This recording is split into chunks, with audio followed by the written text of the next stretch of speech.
Graças e paz, amados. Eu fiquei muito feliz, eu tive uma intercorrência, acabei chegando um pouco atrasado, mas na hora que eu cheguei, seja nas músicas, seja naquilo que foi falado aqui depois, a gente sempre falou muito de fé, né? De fé.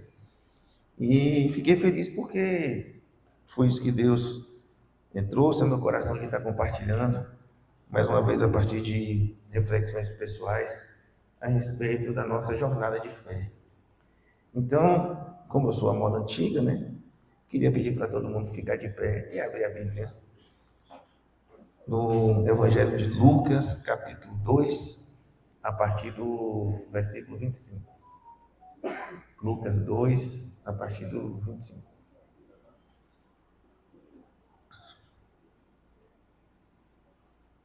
Amém? Havia em Jerusalém um homem chamado Simeão, e este homem era justo e temente a Deus, esperando a consolação de Israel. O Espírito Santo estava sobre ele. E fora-lhe revelado pelo Espírito Santo que ele não morreria antes de ter visto Cristo do Senhor. E pelo Espírito foi ao templo, e quando os pais trouxeram o menino Jesus para com ele procederem segundo o uso da lei, ele então tomou em seus braços e louvou a Deus e disse: Agora, Senhor, despedes em paz o teu servo, segundo a tua palavra. Pois já os meus olhos viram a tua salvação, a qual tu preparaste perante a face de todos os povos, luz para alumiar as nações e para a glória do teu povo, Israel. E José e sua mãe se maravilharam das coisas que dele se diziam. E Simeão os abençoou e disse a Maria, sua mãe: Eis que este é posto para a queda e elevação de muitos em Israel, e para sinal que é contraditado. Uma espada traspassará também a tua própria alma, para que se manifestem os pensamentos de muitos corações. E estava ali a profetisa Ana, filha de Fanuel, da tribo de Azer. Esta já era avançada em idade e tinha vivido com o marido 7 anos desde a sua virgindade. E era viúva de quase 84 anos e não se afastava do templo, servindo a Deus em jejuns e orações, de noite e de dia. E sobrevindo na mesma hora, ela dava graças a Deus e falava dele a todos os que esperavam a redenção de Jerusalém. Amém? Nós que, pode citar, que não mais esperamos por essa redenção, mas já temos, né, graças a Deus, a oportunidade de conhecer Jesus Cristo, Filho de Deus. E me chamava assim, a atenção desse texto aqui, né, quando eu repassei há uns dias atrás, me veio ao coração, é porque, principalmente nós aqui na Bahia, né, a gente fala que a terra de fé, fala a terra de axé, a fé do baiano, a gente tem isso como um traço cultural muito grande, né, no nosso estado. Só que, ao contrário daquilo que a gente tem de senso comum, a gente serve um Deus que ele vai se delimitando, ele vai se desenhando no passar do tempo, né? Então, não é qualquer fé. Não basta apenas ter fé. E, à luz desse texto, eu queria fazer algumas considerações. Primeiro, né? Fé, que eu queria aqui chamar de promessas, de expectativas, para quem? E no versículo 25, quando Lucas começa a dissertar sobre Simeão, ele traça algumas características de Simeão, né? Duas importantes. Primeiro, que ele era justo. Era uma fé para quem procurava andar em justiça. Uma fé para quem procurava andar em justiça. Segundo, que era uma fé, né, de uma pessoa que procurava andar em justiça porque tinha no seu coração temor a Deus. E esse temor não é um conceito literal, mais no nosso português, de um medo de Deus. né? Mas realmente um respeito àquela figura. Simeão, ele tinha um respeito, uma consideração pela figura de Deus, e por conta disso, ele decidiu, né, tentar andar em justiça. E, a partir daí, o Espírito passou a habitar sobre ele. E uma vez que o Espírito estava sobre ele, isso mudou a relação dele com o mundo. Simeão, ele recebeu uma promessa de um dia ver a consolação de Israel. E a partir daquele momento que ele teve um contato com Deus, essa expectativa de ver aquela promessa cumprida mudou a maneira que ele se relacionava com o mundo. Ele passou a viver em função disso, dessa expectativa da vinda do Messias, da expectativa de contemplar a glória de Deus encarnada aqui na terra. Ele passou a viver sabendo que agora a sua relação não era apenas com as coisas do dia a dia. A nossa relação era também com aquilo que era lá do alto. E isso é muito desafiador, porque nós vivemos numa época que a gente vive na expectativa de coisas. A nossa preocupação, o que eu vou comer, o que eu vou vestir, para onde eu vou viajar nas férias, o que vai ser da escola dos meus filhos, como é que está a questão toda de saúde. E, embora essas sejam preocupações legítimas, Jesus, por exemplo, no Sermão do Monte fala a respeito disso, do comer, do beber e do vestir, mas, ao mesmo tempo que ele fala, lembra-te de Deus, que é um Deus provedor, lembra-te de Deus, que é um Deus galardoador e que Ele é capaz de lhe prover aquilo que você necessita. Amém? Capaz de prover aquilo que você necessita. Uma fé que era capaz, né, de trazer uma busca que trouxe um conhecimento que mudou a sua maneira de se relacionar com o mundo, de confiar em Deus, de esperar em Deus, de viver na expectativa de Deus, em detrimento das coisas daqui. Só que nós, frequentemente, somos como menino, né? Você quer matar um menino, você fala assim com ele: olha, tem um presente para lhe dar. Você fala isso para o menino, ele é o quê? Não, você não é para agora não, estou pensando ainda. Ah, fala aí, pai, fala. E assim somos nós também, né? Frequentemente, um dos riscos que nós corremos é esse: é quando Deus vem, fala para a gente algo, Deus vem, levanta uma voz ou dentro da própria palavra para nos falar uma promessa, e ao invés disso ser um meio de fortalecer a nossa fé, isso vai para o outro lado, cria em nós ansiedade.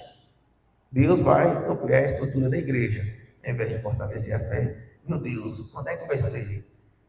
Eu não estou vendo, Senhor, como é que estão as coisas. Deus vai lhe dar algo.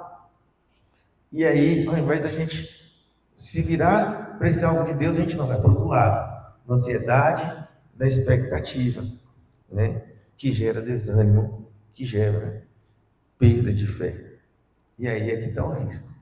Porque a religião cristã, ela é alicerçada na fé. Que fé? Hebreus 11:1. A expectativa, né, daquilo que se crê, né? É a convicção daquilo que se espera. É você viver de maneira tal, com uma certeza no seu coração, que aquilo que Deus falou, Ele é capaz de cumprir. E mais que isso, Ele vai fazer. Aquilo que Deus falou, Ele vai ser, né, gerador de maneira material, de maneira palpável, das coisas espirituais de maneira espiritual, né, em relação àquilo que Ele nos falou. E essa convicção nos faz fechar os olhos, né, para os percalços que rodeiam os desafios e abrir os olhos para esse Deus. E mais que isso, lá em Hebreus 11:6, leio para o versículo 6, ele fala que essa fé é a maneira que a gente agrada a Deus. Sem fé é impossível agradar. É necessário crer que Ele é fiel para recompensar e para cumprir aquilo que nos promete. Amém? E esse é um grande desafio, né? Nosso, quando eu falo nosso, eu estou só colocando para vocês aquilo que eu tenho. Porque a gente olha para as circunstâncias de vida, né? E a gente vê isso tão distante. A gente vê isso distante. A gente está procurando, Deus, você me prometeu, mas vir por onde? Cadê que eu não estou vendo? E a gente ter essa convicção no nosso coração, né? Que para aproximar dele é necessário viver pela fé, viver em fé. E ainda que algumas promessas, elas não sejam para o nosso tempo. Vai para o versículo 13? Não seja para o nosso tempo. Né? Morreram na fé, sem ter obtido as promessas, né? Mas, vindo de longe, eles não mudaram a direção de suas vidas. O que a Bíblia quer dizer com isso, irmãos? Não é que Deus está dando, como a gente fala aqui, dando um migué em relação às coisas que Ele nos promete, mas que tem determinadas questões que elas não são para o nosso tempo. Quando Deus chama Abrão, né, para sair da casa dele, do meio da terra dele, do lugar de sua parentela e ir para onde Deus mandava, porque a partir dele Deus faz uma grande nação. Esse contemplar da grande nação era algo que ele não teria como humanamente vivenciar. Porque, né, para multiplicar demora, ele tem filhos, netos, bisnetos, tataranetos. Esse alargar de tendas, né, não era algo que Deus prometeu para o tempo dele, mas que no propósito de Deus ocorreria através dele, desde que ele desse um passo de fé. Desde que ele desse um passo de fé. Para mim, Tiago, pessoalmente muito desafiador, porque eu já falei aqui que eu sou muito racionalista, né, nas coisas que tem. Mas não tem como eu não ser confrontado que a vida que Deus tem proposto não passa apenas por onde a minha razão vai. A vida que Deus me desafiou não tem como ela ser ali, na cachola da minha cabeça, no tamanho do meu entendimento. Mais do que isso, para eu viver a vida que Deus quer, é necessário que eu abra mão, né, da minha racionalidade em tempo integral. É necessário que eu abra mão da minha maneira de pensar, da minha maneira de entender o mundo, da minha maneira de compreender, inclusive, o próprio Deus, para simplesmente andar por fé. E aí a gente tem, né, dentro dos nossos desafios.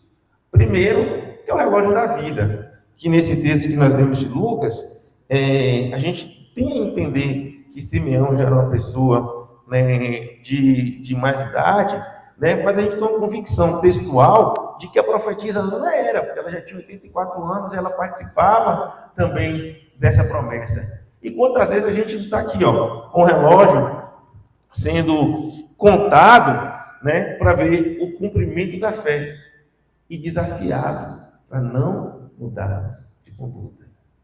Vivermos em temor, vivermos em justiça, sermos conduzidos pelo Espírito Santo e andar de acordo na palavra.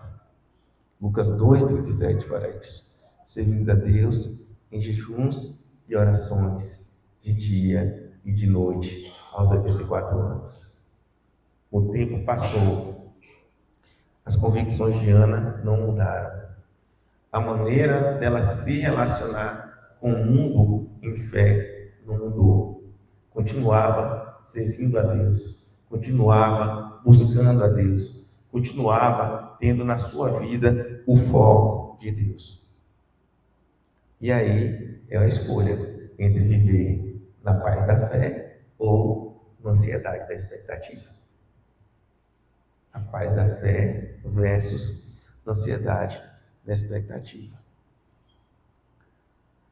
No versículo 26 de Lucas, que nós já lemos, quando ele fala que Simeão teve essa revelação do Espírito Santo, eu queria trazer isso um pouquinho para a nossa realidade hoje, não apenas do Espírito, né, enquanto pessoa, mas uma realidade palpável da palavra de Deus. Buscando lá no texto de Efésios 6, quando ele fala da armadura de Deus, que ele fala assim, ó, o Espírito e a espada do Espírito, que é a palavra. Amém?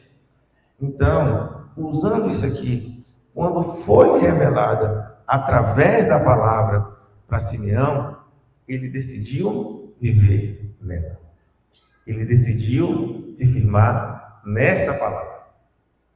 Não tem como nós vivermos uma fé cristã genuína, a fé da certeza, né, daquilo que se espera, a convicção daquilo que a gente crê, que a gente ainda não viu, que a gente não palpou, se a gente não tiver uma base sólida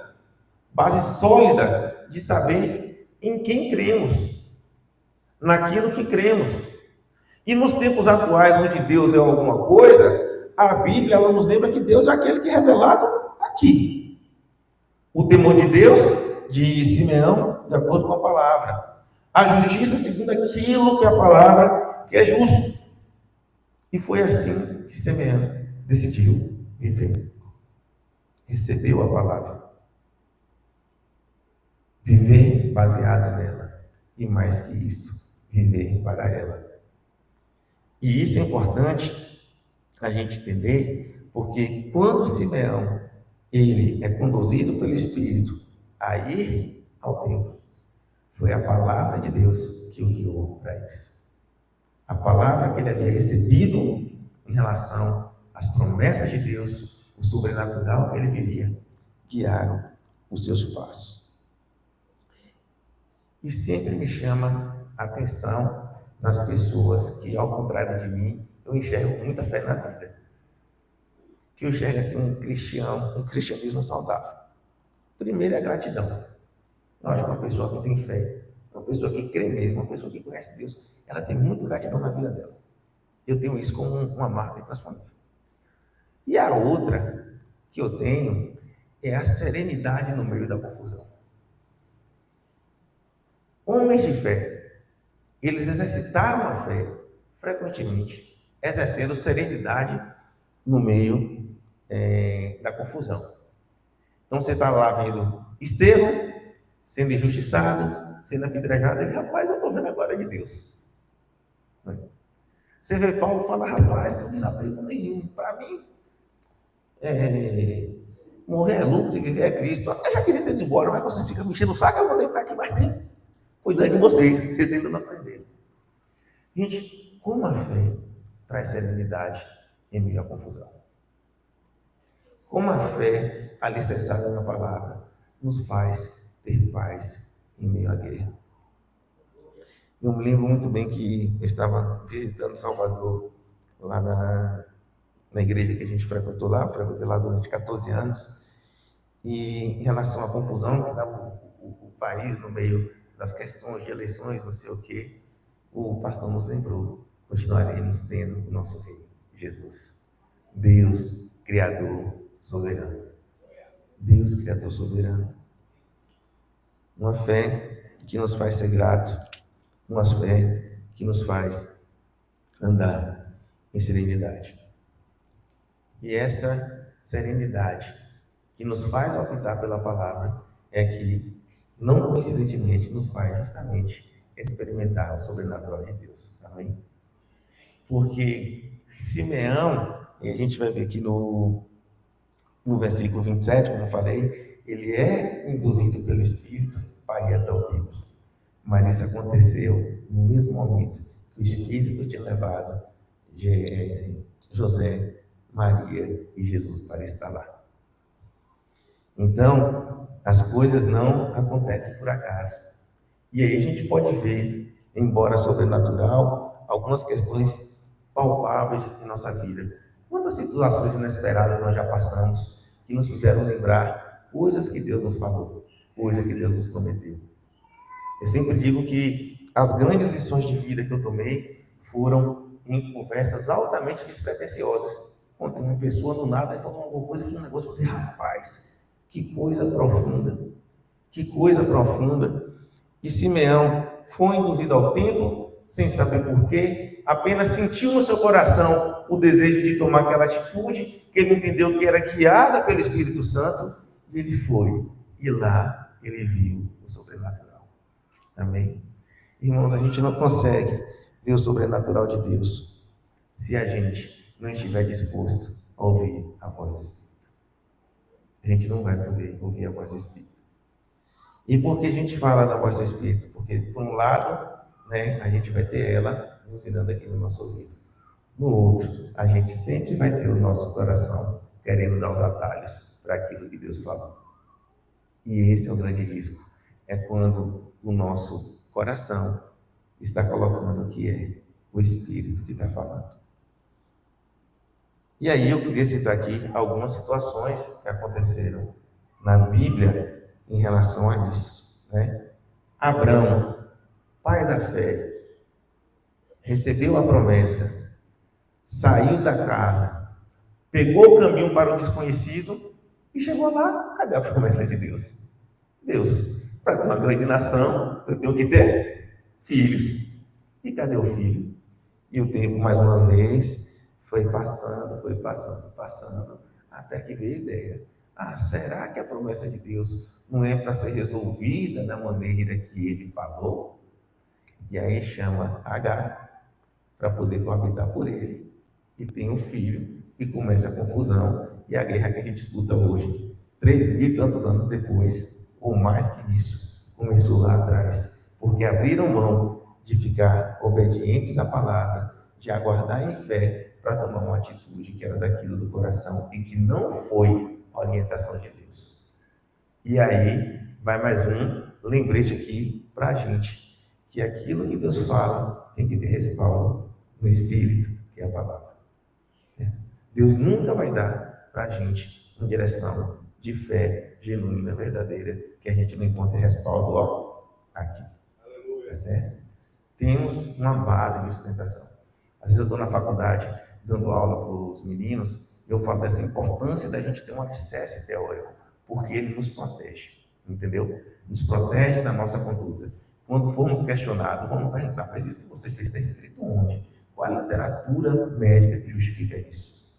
Assim também, a gente tem que ter essa base de literatura. E mais que isso, pedir força a Deus para a gente poder cumprir ela, porque às vezes a gente até sabe, mas não é fácil ficar. A gente sabe, mas não é fácil ficar. Porque a gente sempre quer ter no nosso coração uma justificativa para fazermos aquilo que a gente quer em nome de Deus. Fazer o bypass em nome de Deus para poder trazer, mas lá na frente a gente vai ver consequências. Outro que fez a mesma coisa, e até a guerra tinha que esperar o profeta Samuel para poder sacrificar. Samuel não chega, fala 7 dias depois, ele não chegou. Saul, então pode deixar que eu sou rei, eu mesmo venho cá e faço o negócio. E aí, na hora que Samuel chega, que vê lá todo aquele cenário armado, fala, rapaz, que loucura foi essa que você fez? Mas que coisa nécia foi essa que você fez? Está assim na minha literatura. Está lá em 1 Samuel 13, a partir do versículo 8. Ele fala, olha, por conta disso que você fez, Deus hoje está tirando de ti o reino. E vai levantar alguém que seja segundo o coração. E aí é o outro risco. Daquilo que Deus tinha para a gente perder e ser direcionado para uma outra situação, para outra pessoa, porque a gente não teve experiência ou paciência de guardar a palavra de Deus. E aí vem a artimanha que eu acho mais interessante, que é a mais perigosa, é o não seguimento da palavra. A gente abrir mão daquilo que Deus tem falado, porque a gente tem um critério de justiça que é maior.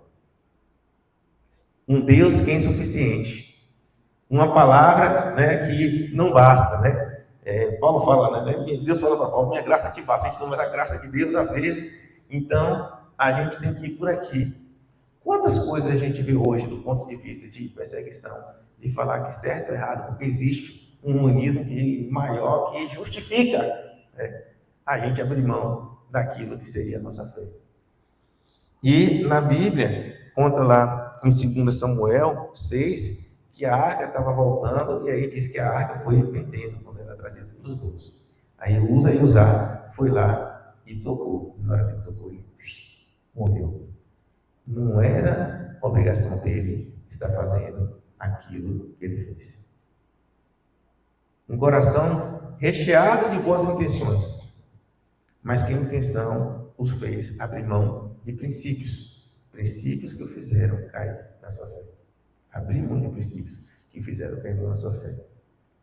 Então, às vezes a gente brinca, o pessoal que é da geração de filme de heróis sabe, né, que o tio do Homem-Aranha, tio Ben fala, né, com grandes poderes vem grandes responsabilidades.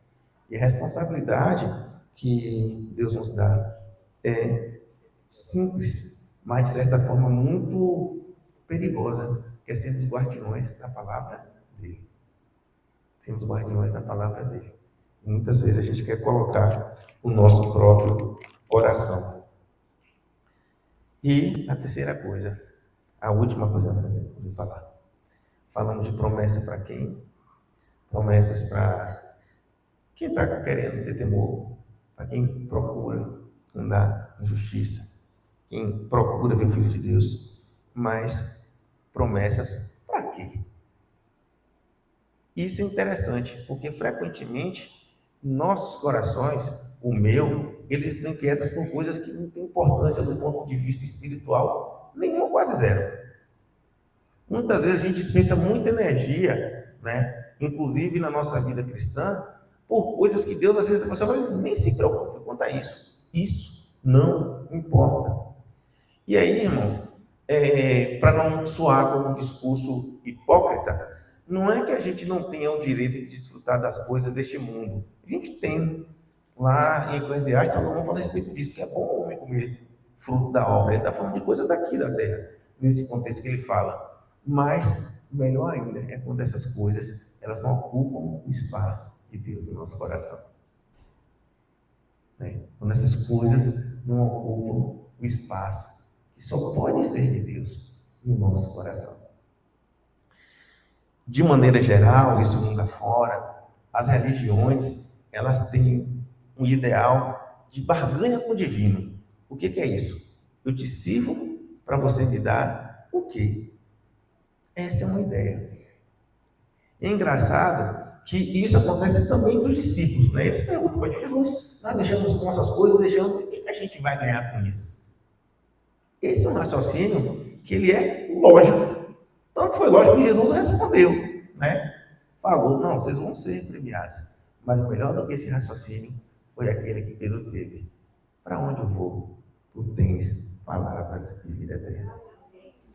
Quando a nossa religião, ela não é instrumento de barganhar com Deus, coisas individualistas, coisas fúteis, coisas egoístas, né? O salmista, lá no Salmo 51, ele lembra a respeito disso, a partir do versículo 16. Deus, se tu quisesse sacrifício, eu te dava, mas não é isso que o Senhor quer. O Senhor Deus quer o coração. E essa é a parte mais difícil, porque a gente quer sacrificar para ficar com o nosso coração guardado aqui para a gente. A gente quer fazer coisas para Deus, eu sirvo na igreja, eu dou dinheiro na igreja, para esconder um coração que não está para Ele. Viver para esta terra e não para o alto. Onde está o seu coração, aí está o seu tesouro. E aí, o Tiago, vou falar para mim, o que está te preocupando? O que tira a tua paz? Promessas que Deus faz para nos lembrarmos que nossa relação com este mundo é de peregrinação. E que os nossos olhos, eles estão ou deveriam estar voltados para um lugar melhor. E aí é um contrassenso, né? Porque grande parte das pessoas procuram Deus, procuram a igreja, basicamente para resolver coisas daqui. E como eu falei, não que Deus não queira, Deus quer. Ele é galardoador também para isso. Mas a nossa caminhada cristã, ela não pode ficar sempre nesse local. Ele não pode ficar sempre nesse local. Lá nesse texto também de Hebreus 11, né, quando ele fala da fé, ele sinaliza para a gente justamente isso, que um aprofundar de exercício de fé faz uma mudança de foco nas coisas daqui para as coisas de lá. das coisas daqui para a coisa de lá. Que é uma outra coisa, né, que eu acho que é marco de uma vida cristã saudável. O que eu falo, o que eu comento, o que eu me preocupo, pelo que eu luto, onde o reino de Deus tem espaço na minha agenda, onde eu me preocupo da maneira que eu sirvo a Deus aqui nesse mundo, onde eu me preocupo, né, com o que eu posso fazer para o reino. E aí é um outro risco que a gente tem, que às vezes a gente até começa bem, mas a gente transforma o meio num fim dele mesmo, né? Então, você tem um salário que é abençoar a família, daqui a pouco você vira uma pessoa gananciosa que quer trabalhar para poder ser simplesmente fazer usufruto de coisas para cá. E aí eu estava ouvindo Marcos Telles, quando ele fala assim, olha, nós fomos treinados para poder acumular, né? O sucesso desse mundo, ele é medido através do quanto você consegue reter. Mas a gente vê um Cristo que foi honrado, porque ele se esvaziou. Aí ele vem dar um tapa na cara da gente, procurando tanto reter, mas a medida da fé é uma medida que consegue se esvaziar. É uma medida que a gente sai da nossa condição, a gente sai do nosso local, para a gente poder ficar no lugar que é o nosso de fato. Pisado, humilhado, sem direito a nada, digno de nada, né? Sem condições de requerer nada de Deus, além de misericórdia. A única coisa que a gente tem condições de requerer de Deus é misericórdia, porque vem dele para a gente, não é gente para ele. A gente não tem como dar nada para ele. Paulo nos lembra isso, né? Quem primeiro deu a ele, para depois receber. E aí, as promessas, né, que no final de tudo apontam para Jesus. Quando abrimos lá nesse texto de Lucas, né, a partir do versículo do versículo 28, ele fala assim, então o tomou em seus braços e louvou a Deus. Ele recebendo a promessa, ele lembra de Deus. Não ficou só na parte egoísta dele, né, de ver se cumprido, mas ele se lembrou de quem veio, né, para quem veio, de Deus para ele. E ele fala bem assim, agora, Senhor, despede em paz o teu servo, segundo a tua palavra. Aí volta a falar mais uma vez daquela serenidade de quem viveu pela fé. Ó Deus, o que você me prometeu foi isso aqui, já está cumprido. Missão dada, missão cumprida. Combati o bom combate, né? Encerrei a carreira, guardei a fé. A tua palavra me bastou. O que você viveu me bastou. Pois meus olhos já viram a tua salvação, a qual tu preparaste perante a face de todos os povos. Luz para iluminar as nações e para a glória de teu povo, Israel. Uma fé vivida de maneira que o cumprimento da promessa nos lembra quem é Ele. E que dele, por Ele e para Ele são todas as coisas. E por último, uma fé que uma vez experimentada nos faz proclamar Cristo para o mundo. Amém? Eu acho que essa é também das medidas de uma boa fé, de uma boa espera, vou usar essa expressão, da pessoa que espera. Ela consegue apontar para Jesus. Ela consegue olhar para a vida dela e ela consegue perceber Jesus na sua vida e falar desse Jesus para os outros. Eu estava conversando com dois colegas em relação a uma experiência que eu acho que os 40 anos de idade me deu.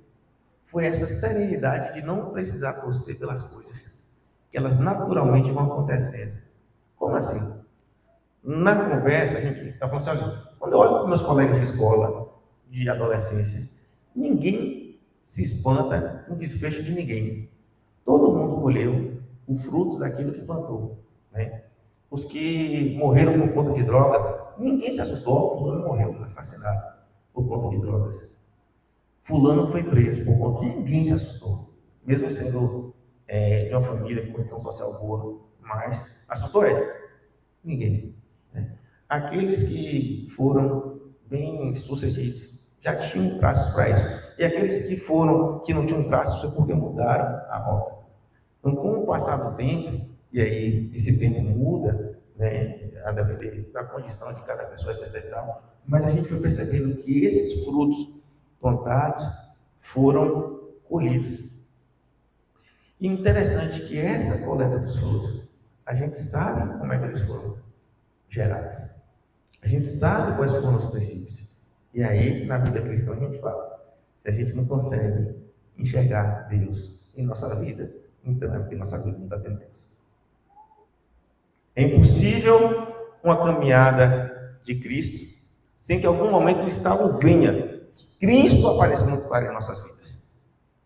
Discípulos no caminho de Emaús estavam andando ainda ali, zonzos com tudo aquilo que estava acontecendo, tinha uma esperança, a esperança morreu. E aí ele pergunta: vocês não estão sabendo daquilo que aconteceu em Jerusalém? E eles pensando ainda no tempo da crucificação, quando já era tempo da ressurreição, mas na hora que Jesus partiu, a pessoa olhou e na hora reconheceu.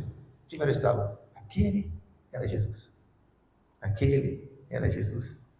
Não tem como a gente andar com Jesus durante muito tempo sem reconhecer que o Cristo, o Filho de Deus, está em nossas vidas.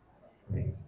Não tem como a gente fazer uma caminhada de fé, de fato, ao lado de Cristo, né? Sem que em algum momento a gente reconheça esse Jesus de maneira muito clara. E aí, como Ana fala lá no versículo 38, e sobrevindo, né, do Lucas 2, sobrevindo da mesma hora, ela dava graças a Deus e falava dele a todos os que esperavam a redenção de Jerusalém. Amém? A nossa redenção, ela não vai ser em Cristo, ela já é em Cristo há muito tempo. Essa obra da cruz que nos leva a entender a necessidade de viver pela fé, uma fé sedimentada em Deus, uma fé muito bem alicerçada nos princípios de Deus. Ela nos é de sobremaneira desafiadora, porque chega num momento da nossa vida que a gente entende, né, que o Evangelho segundo nós, ele não traz os frutos que desejamos. O Evangelho segundo Jesus faz muito mais além daquilo que nós pedimos, pensamos e imaginamos. Amém? Então, esse é o nosso desafio, irmãos. Vivermos como Simeão, né, uma fé baseada em Deus, até para mesmo a gente não perder tempo. Eu acho que tem muita gente que ela acaba sendo frustrada porque fica nesse embate, né, de entrega de fato para Deus ou de querer dobrar um Deus de acordo com o próprio coração. Né? É o maior risco. De uma prazer que pode vir, beleza, mas de uma paz, uma satisfação que fora de Deus não pode existir. É interessante que quando Jesus ele olha para Jerusalém, que ele fala que ele vê ali como ovelha sem pastor, justamente isso. Como essa ausência de Deus, ela nos faz ter direcionamentos terríveis em nossas vidas. Né? Como essa ausência de Deus, ela faz a gente pagar um preço, né, de desorientação, que talvez a gente tivesse, a gente não tivesse que passar. Não é que nós não vamos ter dificuldade, né? Então, temos, mas a primeira luta começa em nós, né, dessa decisão. E aí eu estou falando daquilo que é minha reflexão, né, pessoal, como disse, compartilhando aqui para os outros, até onde, de fato, eu estou querendo viver pela fé, até onde, de fato, eu estou disposto a abrir mão, né, do Evangelho, segundo Tiago, de querer pegar esse Deus e converter Deus numa figura aos meus olhos, ao meu entendimento, limitar Deus no meu racionalismo, Deus no meu entendimento, Deus na minha experiência, né, ao viver de fé para Deus, viver para um Deus que é capaz de aumentar a minha fé, viver para um Deus que quer mudar meu coração daqui para os céus, viver para um Deus entendendo que as coisas que Ele me promete não são para mim, são para Ele. que as coisas que Ele me promete não são para mim, são para Ele. De viver para um Deus que me aponta, né, que o único sentido, né, que realmente vale a pena viver esta vida, se for uma vida de entrega. Amém? Então Deus abençoe, e não apenas nos abençoe, mas Deus tenha misericórdia de nós, porque eu estou falando da minha experiência. Eu acho que a primeira luta é a luta do coração, do entendimento, da gente não entender essas coisas, né? E aí vem aquele desafio do outro lado, porque uma vez que a gente entende, a gente não tem como mais dizer para Deus que a gente não sabia. Eu sempre digo, né, que seguir a Cristo é um negócio que é complicado nesse sentido, né? Porque para a ignorância a gente tem uma desculpa, digamos assim, mas uma vez conhecendo, e aí a dificuldade, né, de realmente nós nos entregarmos ao Senhor, no sentido, né, de morrermos, né, para Ele poder viver em nós, através de nós. Amém? Deus abençoe a todos.